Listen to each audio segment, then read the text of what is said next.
છોકરાઓ કહે છે હું મરી જઈશ, હું સુસાઇડ કરીશ. તો બહુ સારું. ક્યાં બહુ તમે બહુ જબરો જવાબ આપો છો. બહુ સારું. સભાનતાથી કહો છો. સભાનતાથી બહુ સારું. આ તમારે આખી જિંદગી પીડાવવું હા. અને આખી જિંદગી ભોગવવું એવું કઈ થાય બાય નહીં. તમે ટેન્શન કરવાની જરૂર નથી. તમે નહીં થાય, ખાલી ડરાવશે.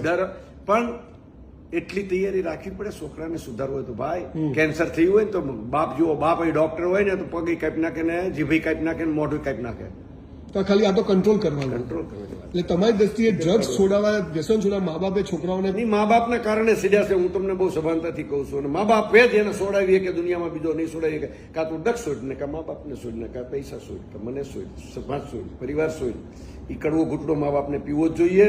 પીવો પડશે ત્યારે સુધારો આવશે. એમાં હું હજી દાવો કરું છું પણ હું એવો કન્ફર્મ નથી કે અમારા ઘરે એવા નહીં પાકે. બરોબર, તમે ભગવાન કરે એવું ના થાય. ના થાય પણ તમારો આ મેસેજ લોકો સુધી પહોંચાડું છું.